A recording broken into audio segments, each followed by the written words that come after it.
Now, today's video is going to be a little bit different because I want to talk about the mindset that it's going to take to be a good performer. Now, at this point in my story, I've actually been working in Vegas for about 1 year now. I'm working backstage for both Ka and the Rev. I also work as a magician and get some opportunities to perform on stage in some smaller variety shows. However, around that time, my personal life was just a little bit rocky. The person who I moved to Las Vegas with was a relationship that I was in, and the relationship started to come to an end.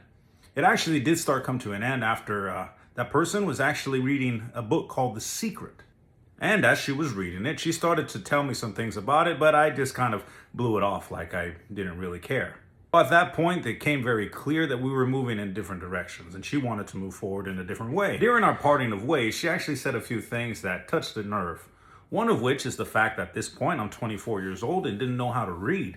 Every single day I walked to my local public library and I started reading children's books. I started recognizing that it wasn't so much that I didn't know how to read, it was just that I never practiced it.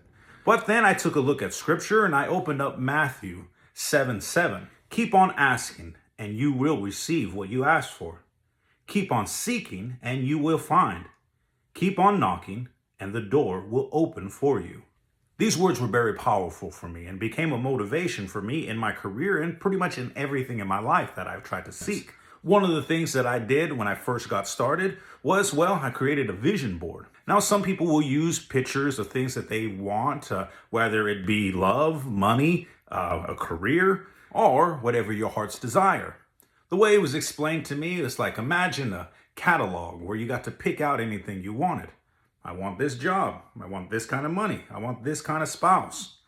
I started applying this philosophy to my life. And because scripture backed it up, then I began to start praying for these things as well. Slowly, I started to find opportunities in places that I didn't quite see before. Then I started working on different things and actually started to make a schedule for myself to be able to achieve my goals. With that mentality in mind, I spent many nights working on my hand shadow routine, which ultimately gave me great results and started making it possible for me to be able to work with other performers and actually start to create different concepts. The cool thing about that point is that now I had made many friends in entertainment, and when I would go hang out at parties or gatherings of some sort, somebody would break out a deck of cards and say, "Hey, Rudy, show us something."